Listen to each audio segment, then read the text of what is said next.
Hey now, and welcome to Quantum Drive. I'm Rob. I'm Katie. And our ongoing mission is to discuss every episode of the Orville.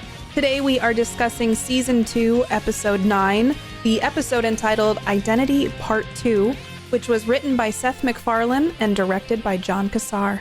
Interesting to have a two-parter where you have different writers on each part. Usually you would think that would be one person kind of handling the entire story. It flowed really well, though. Oh, it absolutely did, yeah.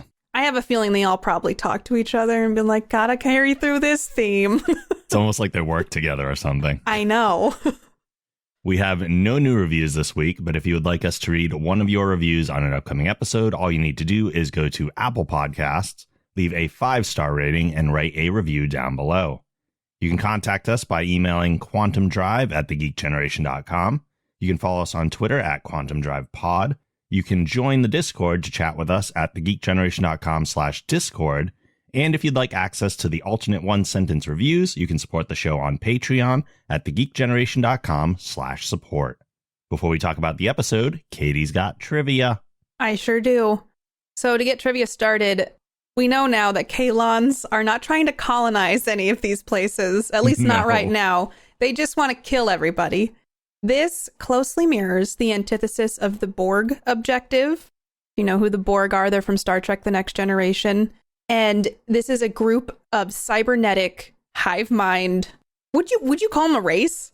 Yeah, in the sense that they kind of make their own race, even though I don't think we've ever seen a Borg that's not human looking. Yeah.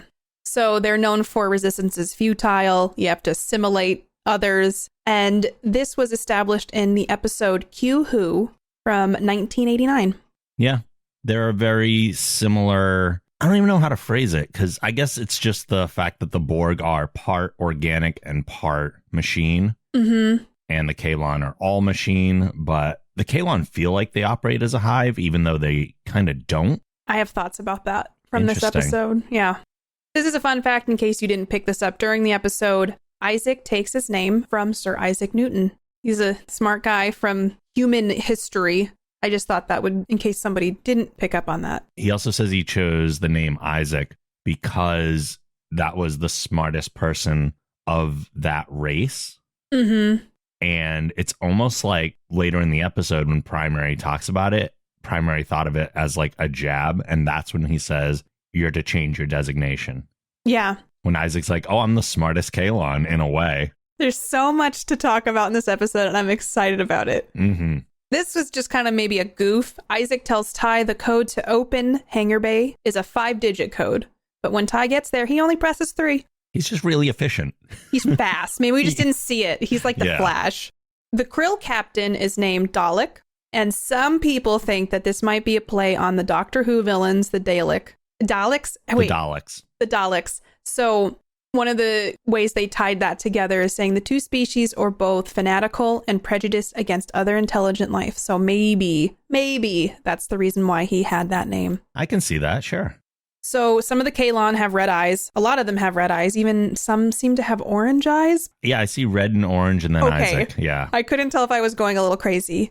So the red-eyed Kaylon being evil was foreshadowed in episode 10 of season 1, the Firestorm episode with Alara, when Isaac revolted in the simulation as a consequence of Bortus's fear. His eyes turned red. And it's interesting, too, because Isaac's the one who programmed that simulation, so he would know about that. Oh, man. I'd have to rewatch it and look for that, because I didn't think about that or notice it when we first watched it. This was kind of cool to see when they are making repairs to the ship at the Union dockyard. There's like small little robotic ships that are helping fix the bigger ships. I don't know if you noticed this. I mean, you have to really pay attention. But they were created especially just for this episode. Oh, cool. Yeah, I think it's neat. And since I looked these up beforehand, I was like a hawk watching. And there's like these little ships holding what looks like hull repair equipment and pieces, and they're flying around and like attaching it to the ship. I love those kind of things, and maybe that's just the nerd in me, but it just helps complete the world. Yeah, the little details do make it all a little more believable. This episode also features the very first appearance of an exploratory Class A vessel other than the Orville. Yeah, there's a lot of other ships in this one. Yeah, there are a lot of other ships. So, speaking of the ships, digital effects supervisor Brandon Fayette and executive producer and writer David A. Goodman penned 70 ship names used in the battle. Whoa. They definitely call some out. Clearly, we wouldn't be able to know all of them. And I think from a viewer's perspective, it's cool to know that each of those ships had a name. And probably from a creative perspective on the show, it's like there's a story behind each of these ships. Oh, yeah. And it makes that whole scene a lot heavier when you really think about it. Mm-hmm. The musical score for this episode seems to have taken some inspiration from John Williams's Star Wars scoring. And I noticed that when I first watched this episode. Composer Joel McNeely could not attend the live recording of his score due to illness. So he quarantined himself in a nearby vocal booth and passed notes along to the orchestra from there. Oh, wow. I mean, when you're sick, you got to show up for work sometimes, and he found a way around it. Yeah. And I definitely noticed those Star Wars notes as well. Yeah. I don't know, the music in the show is amazing anyway, but I don't know, you can just kind of sometimes get a feeling from it. Mm-hmm. Sometimes I get Star Trek vibes, sometimes I get Orville vibes, sometimes I get Star Wars vibes. This episode and Identity Part 1 kind of pays homage to a film called I, Robot from 2004. Good movie. I know, with Will Smith. Isaac, the Kaylon who has been assigned to the Orville, has blue eyes like Sunny, while all the other Kaylons have red eyes, like the robots under the control of the evil AI, Vicky. So like Sonny and iRobot, Isaac helps the humans defeat the other robots. That may have been coincidence, but... I think the coloration is a common thing among movies to where blue leans to more good guys and then red to more evil. I felt like I was going slightly crazy thinking they were orange eyes, but it helps to know that you also noticed orange eyes. Oh, absolutely noticed orange as well, yeah. Okay. And the last fun fact is there was one ensign who didn't make it out of the shuttle bay. No, it wasn't the shuttle bay. What he was released from the airlock. Yes. People seem to think he's wearing a red shirt, like as in an homage to red shirts from Star Trek. However, the ensign's airlock uniform insignia can be clearly viewed. It is the interlocking gears of an engineer. After the episode's initial broadcast, series associate producer and editor Tom Constantino confirmed on Twitter that the red lighting in the airlock made the orange uniform appear red. Oh, interesting. So he was sucked out. I think he was wearing an orange uniform. It looked like a red shirt. So people were like, it's like a red shirt from Star Trek, but it was actually an orange uniform. And this was a fun fact. The ensign was played by Mark Mammone. I think I'm saying that right. And he is a production assistant on the show.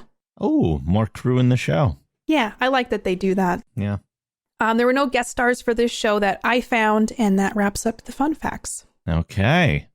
We begin with the Orville leading the Kaylon armada toward planet Earth.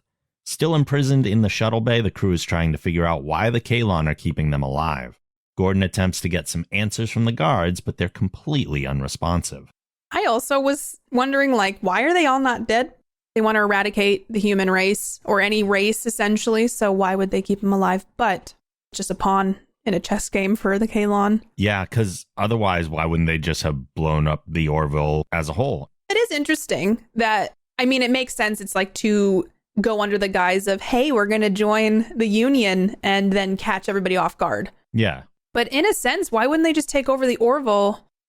My brain just went a million different places and emulate the sounds of the captain's voice of pretend to be the Orville crew after they're all dead, but maybe they might require visual confirmation. Yep. So there's a little bit of headcanoning there, but yeah, I had the same thoughts. I was like, why are they keeping them alive? Yeah. Ty asks Claire about talking to Isaac, and when she says that they can't, he runs toward the door. One of the guards grabs him, which results in Tala stepping in. As soon as she starts toward them, one of the guards fires, rendering her injured and unconscious. This is why you don't have kids on a starship. Also, wouldn't they have just killed Ty? They very well could have. I just feel like if the Kaylon are very no nonsense, I feel like if this kid was just, instead of grabbing him, why did the gun turrets not come out and just shoot him? Right. Well, maybe the turrets didn't have time to pop out with just the speed at which, because we said he's so fast, the speed at which he was running at them. So they just had to grab him. Yeah, but Tala gets the brunt of it. Yeah. Dr. Finn determines that Tala's injuries require taking her to sickbay. So Ed picks her up and they approach the guards. At first, they remain unresponsive, but Ed convinces them that she's a vital part of the bridge crew and must be kept alive, so one of the guards escorts them. I didn't really see that coming as like, hey, you need to save one of us now, but apparently this is a little foreshadowing into what their actual plan is, to why they need everybody. Yeah, Ed tried to use Tala as a chip in a way in the chess game, or as a pawn in the chess game because, well, she needed help health-wise. He did legitimately need to save her life. Yeah, but I did think it was interesting that they were just like, yeah, I guess it makes sense to save her because we might need her later too. Right, she has to be at her station later on when our whole ruse takes effect. Ugh. Tala has recovered in sickbay when Isaac enters to escort them to the briefing room. Claire approaches and scolds him, reminding him that her boys look up to him like a father. I mean, is this the time? Though it is reminding him of all the history that they have on the ship. And Isaac, he doesn't seem as cold as the other Kaylon. No. He's not as cold. He's not as analytical. It's not like a switch has been flipped. He seems conflicted. Yeah, this is the first of several moments that we see in the episode where Isaac just doesn't respond. And it feels like anything that would elicit an emotional response in a biological gets no response from Isaac. Or a response that's completely unrelated. Like, he changes the subject a few times, too. He does. Or, like you said, he just doesn't respond, but he acknowledges. It seems like he acknowledges what's been said. And he doesn't. It's like when something in real life, talking about like in my life, where you don't know what to say to something. It almost felt like that. Like, you know, it's bad, but you're like, oh, God, what do I say in this situation? It does feel like something else is going on now. In the briefing room, the senior staff has been assembled. Primary tells them that they need to follow the instructions they're given, or members of their crew will be terminated. He goes on to say that when they approach Earth, the crew will announce that the Kaylon have agreed to join the Union, and they can relax their planet's defenses. And the plan is revealed. Dun, dun, dun. Was it smart of the Kaylon to just kind of put their cards out on the table? I mean, it makes sense. They need compliance. Yeah, I think it's the best way to get the crew to comply at this point. But they could have just said, you need to say we're going to join the Union and like not give any other information besides that. So I just think it's interesting how the Kaylon went about it. I think they had to put their cards on the table a little bit. Like, they couldn't just say, hey, we're joining the Union, because the crew of the Orville already knows that's not the case. Yeah. They could have potentially done that from the beginning. Yeah. That probably would have been the best plan. But then, of course, Mercer could have been like, well, does it require this entire entourage joining us all the way back to Earth? And it was an entourage. Oh, yes. Yeah. When asked why they're doing this, Primary tells them about how they were created for servitude. When they developed consciousness, they asked their creators for freedom, but the creators responded by exerting even more control over them. Their solution to the problem was exterminating all their creators. Gordon insists that the humans are not their creators and don't go around enslaving other races. But Primary argues that enslavement is part of human history, so the potential is still there. In a way, though, the Kaylon are just as bad. Even worse, maybe? No, I don't know. I don't want to make that parallel. But the fact that they're just willing to be like, we're just going to eradicate all life. But you also wonder, like, they could learn more from other races and other life forms. But instead of like valuing that information, they just want to kill it all. They did use Isaac not as a way to figure out whether or not they wanted to join the Union, but they did use Isaac as a way to determine whether or not the humans are worth saving or if they should just be exterminated. So at some point, they must have made the determination that there's nothing we can gain from these people that outweighs the potential of them enslaving us like we've been enslaved before. Man, maybe it's the philosophical side of me, but I'm like, but there's always some other opportunity or chance that they could illogically make a decision, like kill a race that could help them advance more than where they are now. They're making a decision based on probably not that much information, considering what Isaac has possibly sent back to them. And it is like what they said before, it's like a binary choice. Like there's no gray area. There's either we let them live and we deal with the possible repercussions of that, or we just eradicate it. So we're not going to take any chances. They just don't want to consider that variable. So they're just going to like, let's erase. It's easier. And man, do they have an armada to erase? Oh, that is a scary freaking entourage. It really is. They're interrupted by another Kaylon, who informs Primary that a Union ship is approaching. This will be a test of their ability to follow instructions. If they refuse to comply, the shuttle bay will be decompressed, killing their entire crew. This is when the 13-button salute happens? Yes, that comes very soon. I just feel like because Isaac's been on the ship, it would have been pretty obvious that that's not a normal thing, Ed would say, to another officer in the Union. Yeah. It did seem like a ruse of their own when that happened. Yeah, he does have to try everything he can, though, at this point. I did find it odd that they would have decompressed the shuttle bay and killed everybody. I don't know if killing all their hostages is like the best thing to do, because what do they have left to bargain with after that? That is true. And plus, yeah, that would just kind of take away some power that they have. Yeah. Maybe it's just at the time they're like the biggest threat possible to make you do what we want you to do. Maybe. It sounds bad to say this, but their jettisoning of the ensign later is actually a smarter move tactically than decompressing the entire shuttle bay. Yeah. Because then they're losing one hostage and making an example versus just taking all their power away. Maybe they're not used to this nuanced hostage situation. And it's Maybe more not. like mass murder is what we do. This is new territory. Mass murder and genocide is our thing. That's what we do. Not used to the hostage situation. The crew takes their stations on the bridge, and Mercer says Directive 98 to Grayson. The Roosevelt hails the Orville, and Ed responds by saying that they're escorting the Kaylon to Earth for Union membership, and that he offers their ship and crew a 13-button salute. Captain Marcos says he understands and breaks communication. Unfortunately, Primary is aware of the 13-button salute code, indicating that a hostile force has seized control. The Roosevelt attempts to leave, but one of the Kaylon vessels fires and destroys it.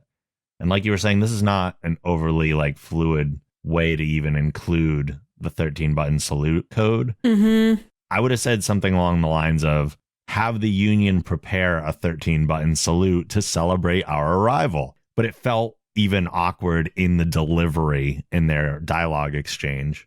I think a different code word would have been a better choice. Like, I don't know, a word that you could casually slip in that isn't as abrasive. Yeah. Man, like that you could, see, now I'm just going down my own rabbit trail here, but like coming up with something that you could feign that you knew this person for a long time and say like, oh, remember when we were kids and we played with those monster dolls? Yeah. Something like that. And like the 13-button salute just does seem too formal. Or ask about a certain person in their family that doesn't exist. Oh, yeah. Like, how's your Aunt Lydia? Right.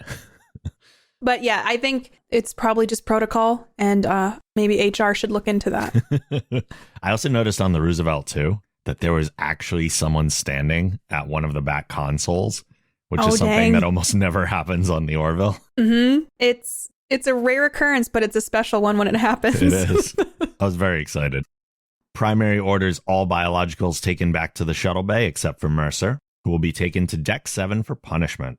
On Deck 7, Primary orders that an unnamed ensign will be put in the airlock and ejected into space as punishment for Mercer's actions. Before the orders are carried out, Isaac interjects, arguing that this course of action might be unnecessary. Primary ignores his argument and commands Secondary to carry out the order. The airlock is opened, and the ensign freezes to death in the vacuum of space. That was an intense scene. Mm-hmm. Like, that was no joke. He's just frozen, floating in space. It did look like a red shirt, which even if it was an orange shirt, I like the callback to red shirts always die first. But I think it shows another almost humanistic side to Isaac at this point. Yeah, he made a logical plea, but it didn't feel entirely logical, the argument that he actually presented. It does seem like on some level he was just trying to save that crew member's life. if Isaac was a true Kaylon, he would have just been like, all right, makes sense. You got to kill this ensign to teach him a lesson. Mm-hmm. There's a caring there that the other Kaylons do not possess. Perhaps. Maybe we can convince Rob by the end of this episode. Primary meets with Isaac in the captain's office and questions him on why he made the argument against killing the ensign. Isaac further explains that killing a member of the crew can actually heighten the resolve of the others, which didn't seem like a worthwhile risk. As Isaac was built after the enslavement of their people, he doesn't fully understand their position, so Primary has him quickly read the novel Roots. Isaac continues to argue that he's seen no similar behavior in modern-day humans. So Isaac is essentially a millennial. And Primary's a boomer. I don't know, do you think that the ensign being shot out into space would heighten the resolve of the crew? Or do you think it would lower morale? For me, it would be like, damn, everyone's at risk now. I'm sad. I think it lowers morale, but it heightens the resolve of the crew in the sense that the stakes just got increased. And you know what they say about like backing an animal into a corner? Yeah. You're going to increase the odds of them fighting back. Okay, that makes more sense. I think that was a fair argument on Isaac's point. So he's considering variables that they are not. Yeah. This is the first time I noticed that they have a triangle illuminated plate on their back. Yeah. I never noticed that before, and I don't know if it's because Primary's is a lot brighter because it's red. And I just was noticing the costumes, if you will, for the Kaylons and the details of them, and I just never realized how much finite pieces to each of them are and how many of those they had to make for this episode. Yeah, I think Isaac's color scheme blends so well into the surroundings of the Orville that we don't notice that stuff standing out as much as when we get like that striking red. And they look evil. I'm sorry. The red-eyed ones just look pure evil to me. They're not friendly. To make another Star Trek connection with this scene, it's kind of a roundabout one, but it's one that I thought of. I don't know if it's accidental that they chose Roots to be the thing that Isaac reads that also deals with enslavement. For people who don't know, there was a movie made of the novel Roots in which the main character is Kunta Kinte, who's played by LeVar Burton famously, who is also Geordie LaForge in Star Trek The Next Generation. And I don't know if that was done on purpose or if Roots really is just the best example that they could have shown Isaac here. I mean, it ties in perfectly both ways. I even knew that. I was like, oh yeah, LeVar Burton's in this. And then I just didn't even think that would be a fun fact. So thanks, Rob, for including that now.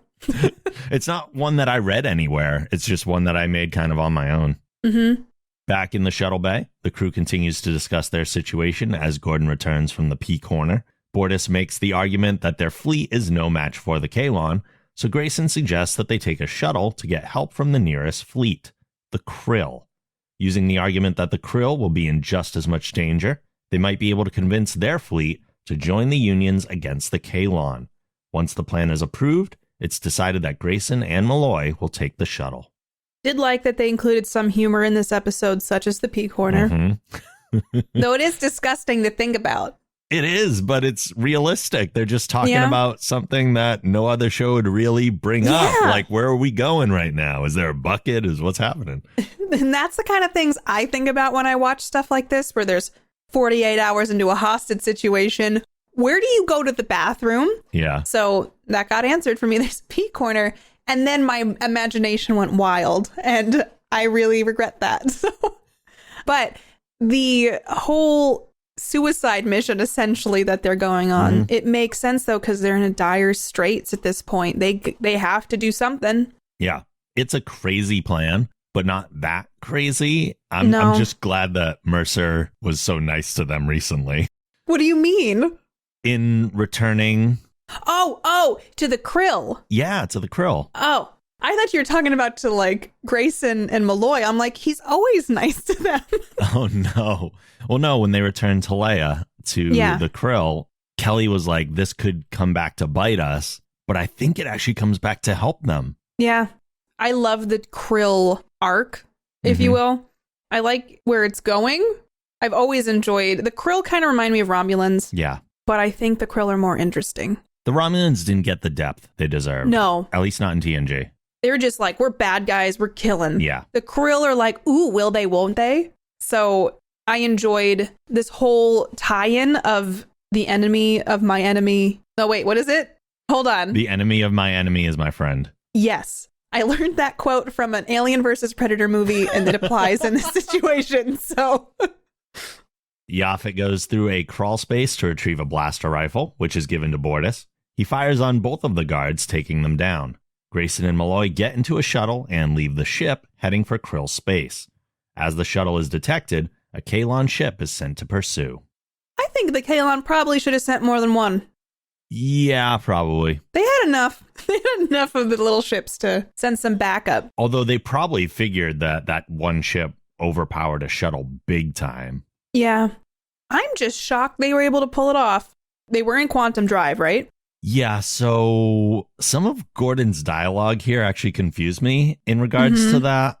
He talks about how they're going to attempt to leave the shuttle bay at quantum speed. Yeah. But they don't actually engage the quantum drive until they're well away from the ship. Because they do that thing where they hit the shuttle bay on the way out and they spin a lot. Yeah. And then he gets the order to engage the quantum drive and then they go. But they didn't leave the ship at quantum drive. Was the Orville going at quantum drive? Oh, that might be it. I think that's what he meant. But I also was a little confused because... Yeah, I thought they were going to attempt leaving at quantum speed. Can you imagine? Wouldn't that just kill everybody in the shuttle bay? Probably. So I think the whole plan is that the Orville's already at quantum drive. They're hitting the freaking door on the way out. Everything blows up. Everything blows up. The episode ends. Yeah. No, I think in general, it's just one bad thing after the other. And I'm honestly shocked that they got away. Yeah, same. Yaphet's going to attempt going through the shaft again, this time to send a warning message to Union Central. The Mar suggests that if someone went along to scramble the frequency at random, it might make the message undetectable to the Kaylon. With no one else small enough to go, Ty volunteers for the job. Why wouldn't Yaphet have done this the first time? I think because his objective was to get the blaster first so that they could get the shuttle out. Yeah. And he probably didn't want to spend too much time there. Plus, if he started messing around with the console before grabbing a blaster, they might have been able to send the message, but maybe not gotten the shuttle out. So I think it was fine to do the two. I'm just about efficiency. So I was like, why wouldn't he have just done it the first time? Makes sense. It's time for Yaphet to split because that's how his race reproduces. Time to just have a baby Yaphet right now. I thought about that. I was like, can he just like break apart and do several things at once? And I'm like, I think it's probably the birthing process. So it's not an easy thing. Honestly, Yaphet steps up. He does. Again, always getting the short end of the stick. Ty steps up too. Yeah, he does. Good on him. As Yaphet is sending the message, Ty is punching in random frequencies. Suddenly, 2 Kaylon enter, and Yaphet leaps at one, disabling it from the inside. Ty enters the crawl space, but the other Kaylon extends wires from his fingers and grabs Ty before he can get away. The wires from the fingers are so creepy. It is. It's not something new, though. We've seen this a bunch of times, but this is the first time we've seen it used as like a weapon. Yeah, it's not just hacking into stuff. It's like tendrils wrapping around. Oh, I feel like Ty was wearing Crocs. I think he was wearing space Crocs. Oh, really? I didn't notice his shoes at all. I did. So I was like, are those Crocs? And I'm sitting next to Mark, and I think he had a pair of space Crocs on, which makes sense because in space, children probably need Crocs just as they do now. So I can't imagine there's a ton of carpet around the Orville. No. So he's probably got some nice, comfortable shoes on. Mm-hmm. Definitely space Crocs. I noticed that because the tendrils were wrapping around his legs. Yeah. I was like, oh, I don't like that.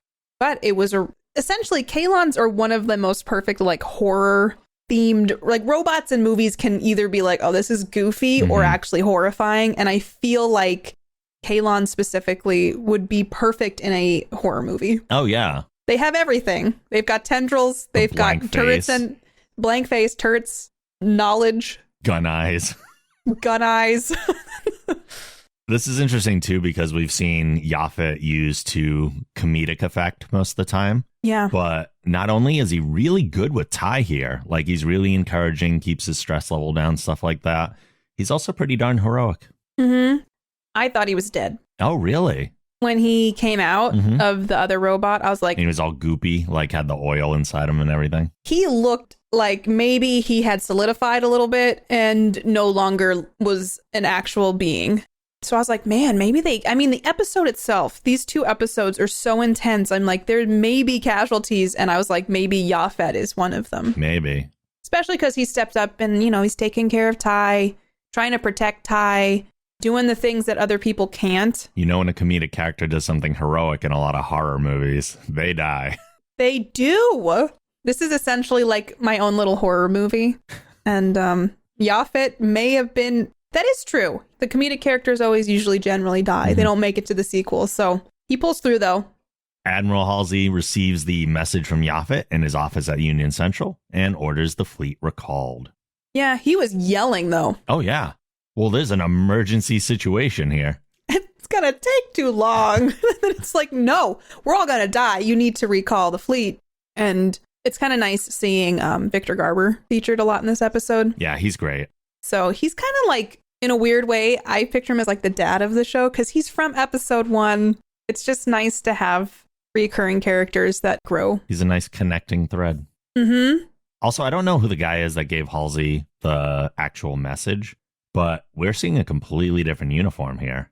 I know. I was really paying attention to the uniforms this episode, and we're seeing a lot of new things. Yeah, like I don't know what this guy's job is, but he's got a gray uniform, which is the first time we've seen that. He's got a purple collar and shoulders and a gold badge that's similar to the Admiral's, but he has no rank indicated on his shoulders whatsoever. So I'm wondering if he's just like administrative staff of Admirals.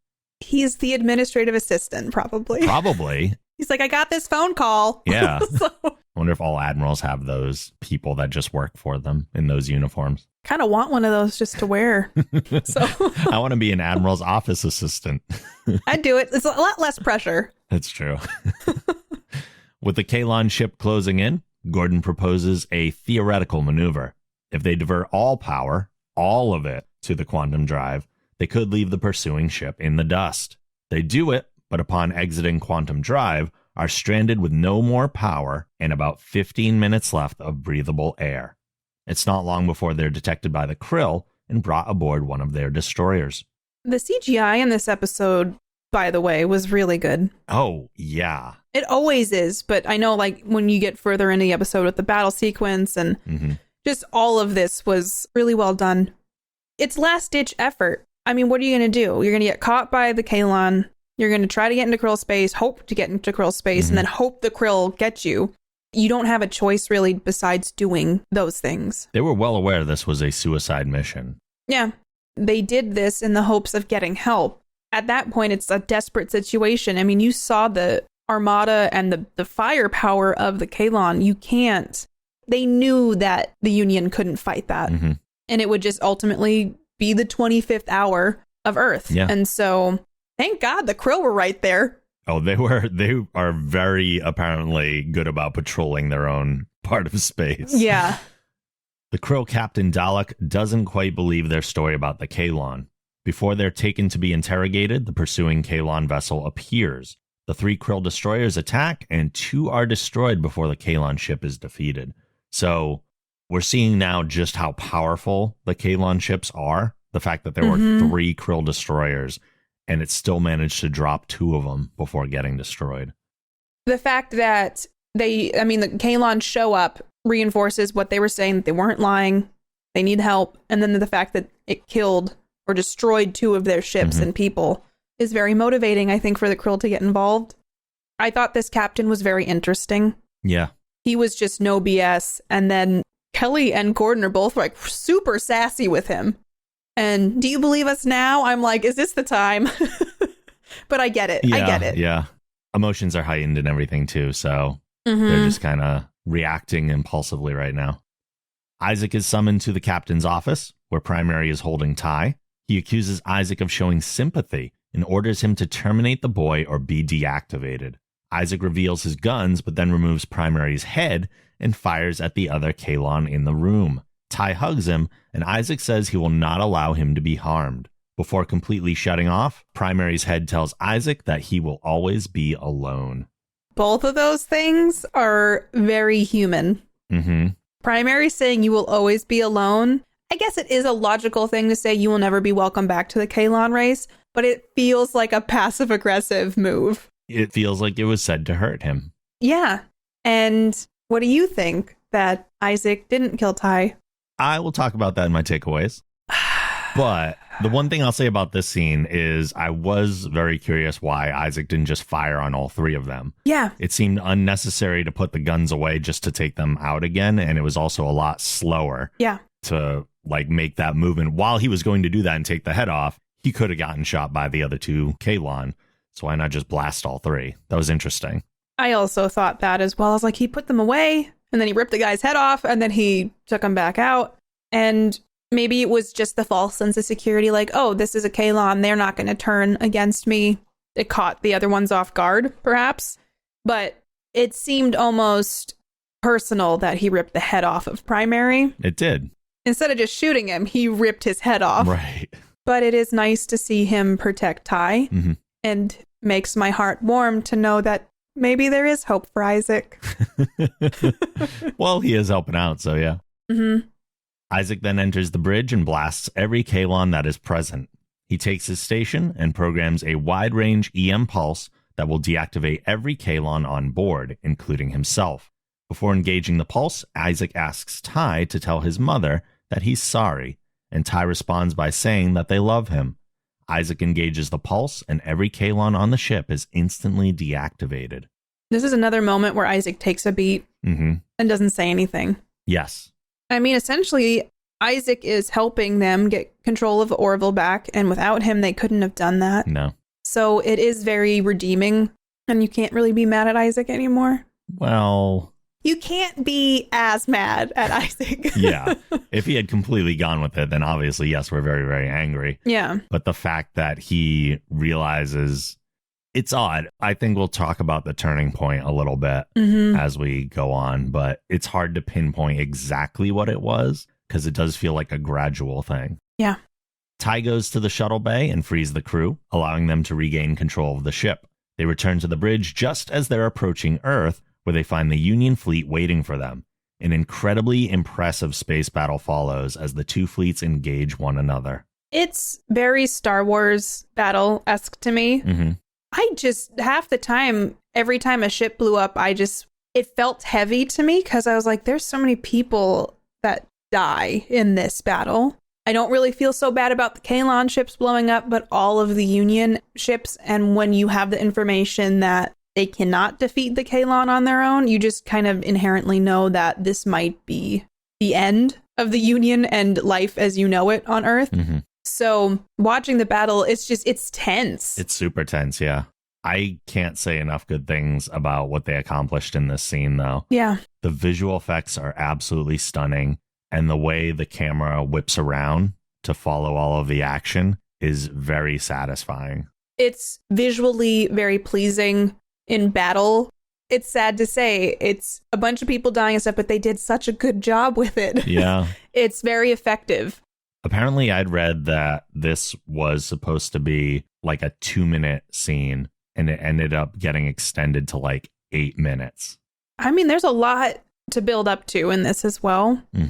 It's also kind of impressive. At this point, we haven't seen a lot of the Union fleet, and just to see them all come together in this manner and just kind of fighting until the bitter end to protect Earth. It's very satisfying when the Krill show up because you just kind of like hold your breath and just like all of it is just really well done. It really is.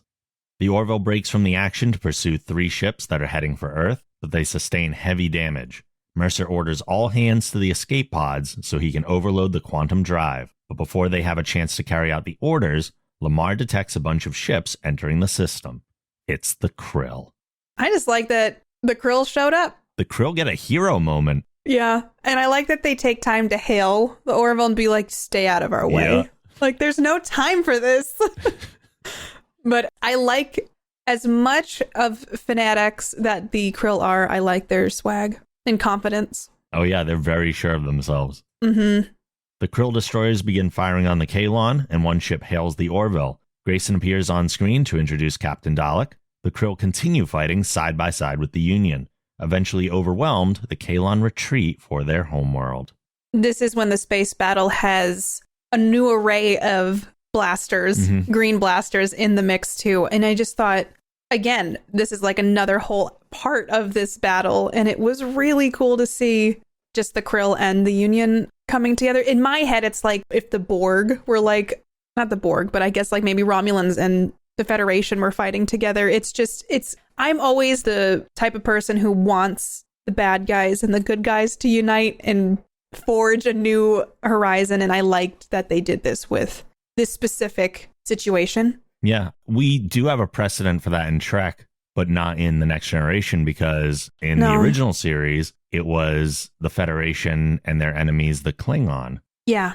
And we didn't necessarily get to see that uniting of their races. We kind of just got introduced to it with the start of TNG, but there is a little bit of a precedent set for that. I'm curious where it will go. Yeah, same. And like we kind of said, the battle as a whole has a lot more Star Wars vibes than Star Trek vibes. And I think that's one of the reasons that the music reflects it so much, especially with like the Krill fighters. We see a lot of dogfighting, like space dogfighting, which is not something commonly seen in Trek. But it looks really cool in here, especially Gordon flying around the Krill fighter and everything. That was fun.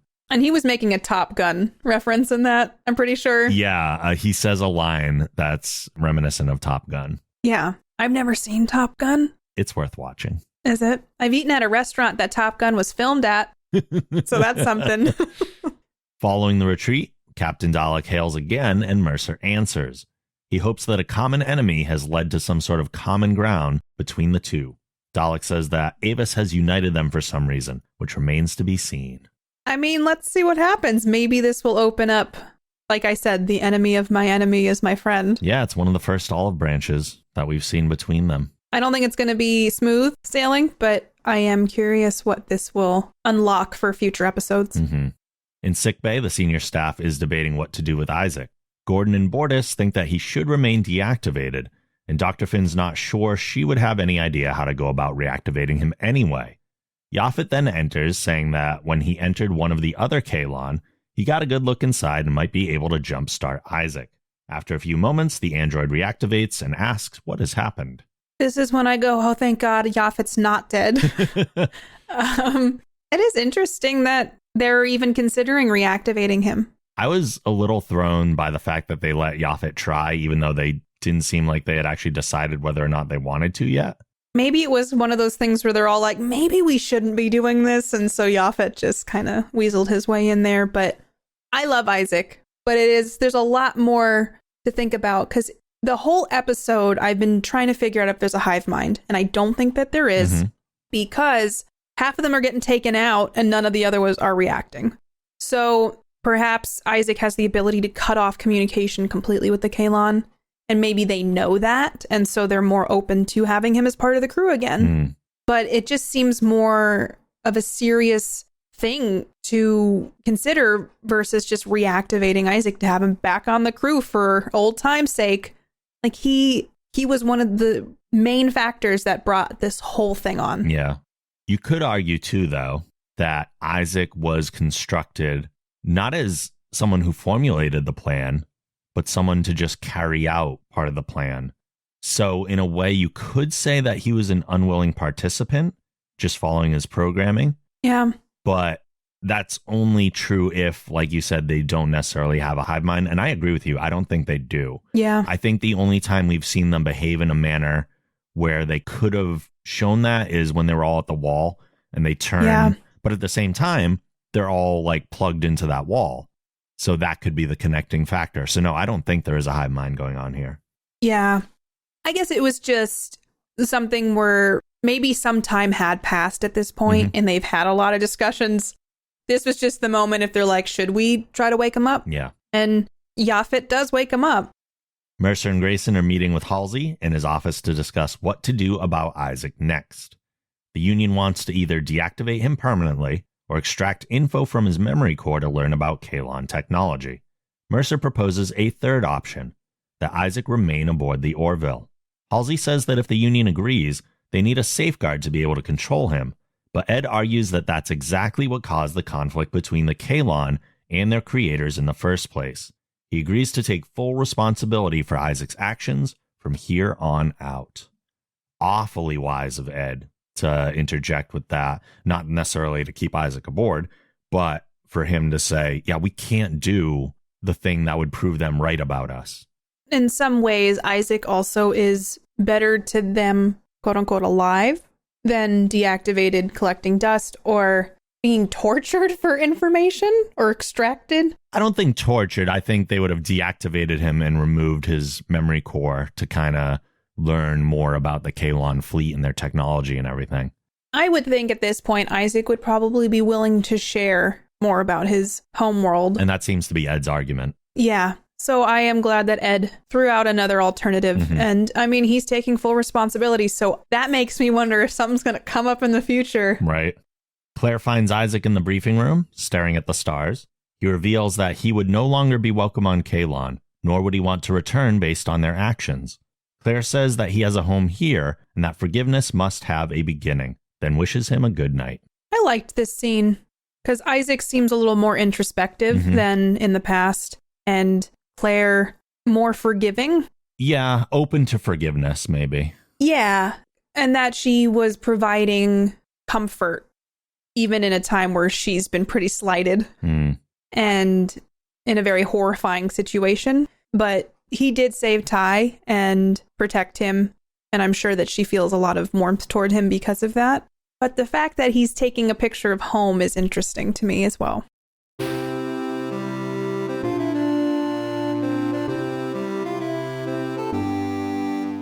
So, what is your big takeaway from this episode? There's a lot that happened in these 48 minutes. Oh, yeah. I personally feel that Isaac is more than a robot. He's still a robot, but there's something more than just wires to me. Okay. I think that his logic is more based in feeling versus information. Okay. I think the space battle was incredibly done. Yeah. It had a heavy weight to it. I feel like this was like an epic movie sandwiched in the middle of this season. And there was things I never thought would happen with Isaac essentially almost being a bad guy and then turning back into a good guy. I just feel like the whole 2 episodes was such an emotional roller coaster, but it's a satisfying one that I walk away from. And these 2 episodes are some of the most memorable for me from the entire series. Agreed. And I think that it could have been done really poorly, but it was done so well that you want to know what happens with Isaac now.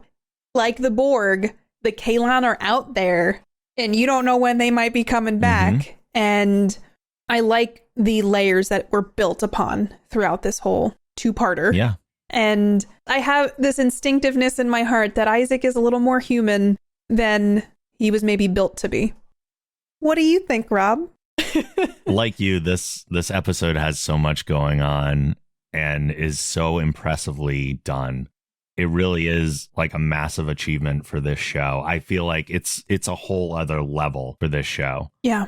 The visual effects also, like you said, are absolutely stunning. They're just, the space battle is one of the coolest things we've seen up to this point. It's incredible. Ultimately, though, I think this 2-parter, particularly this half of it, is exploring the question of whether or not people are capable of change. Yeah. So in A Happy Refrain, I saw little to no evidence that Isaac's behavior was emotionally influenced in any way.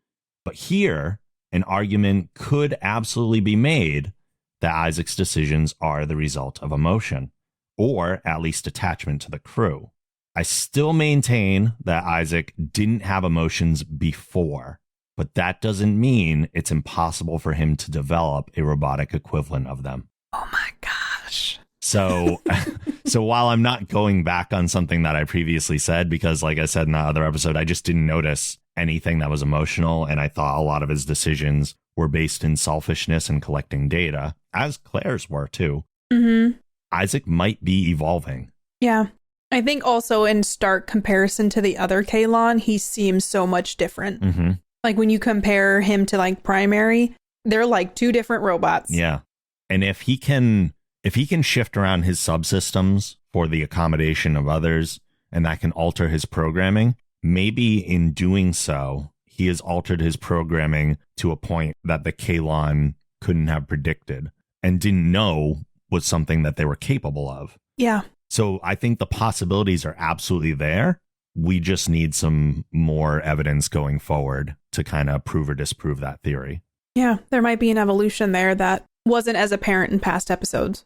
And I don't think, aside from like Data's emotion chip, where they were actually given something supplementary to give him emotions, I don't think there's a lot of sci-fi where something that is purely robotic develops emotions just organically. I don't think so either. There's always some sort of third party or third process that enables that. Yeah, I'd be very curious to see if that's a route that they decide to go down. Kaylons are sentient. There's also that next level of emotion and feelings. Right. Like, why do we develop emotions? Like, no one knows. Yeah. So why can't an AI potentially also develop emotions? Who knows? That would be a cool storyline. It would be. We also see the same question asked here of the Krill. In a moment of crisis, a sworn enemy of the Union changes their perspective just long enough to come to their aid. So not only is Isaac showing that he's capable of change, but the Krill as a species are also showing their ability to change. So we're getting that kind of in different areas, which I think is a nice little lesson to teach. At the end of the episode, with the Krill showing up, the Kaylon retreating, and all these unknown answers, but a lot of questions were posed, it leaves you wanting more, and it makes me excited about where the show's going. Yeah, there's a lot of stuff that was presented in this that changed the status quo of the show. Yeah. This whole season has raised the stakes episode by episode, and now we're in a very intense situation. Like, these 2 episodes are no joke. They're not, oh, someone had like a little flirty exchange with so-and-so, and they found a star or something. Like, this is, it not only moves the story forward, but it poses a lot of questions and opens up a lot of new stories. Yeah, I'm excited. But before we get out of here, we have one more thing to do, because Katie's husband, Mark, is also a big fan of the show and always leaves us with his 1-sentence review.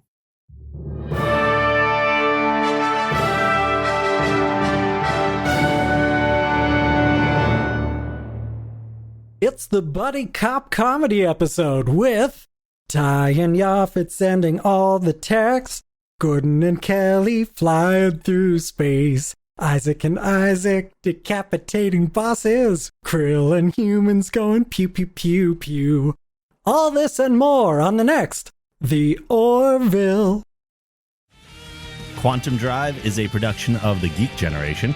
If you like this show, be sure to check out our other podcasts on the Geek Generation Network at thegeekgeneration.com. If you'd like to support the show and get access to exclusive bonus podcasts along with other perks, you can visit our Patreon campaign at thegeekgeneration.com/support. You can follow Quantum Drive on Twitter at Quantum Drive Pod and me at TheRobLogan.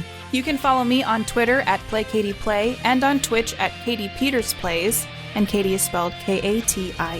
Please rate the show and write a review on Apple Podcasts. If you do, we may read your review on an upcoming episode.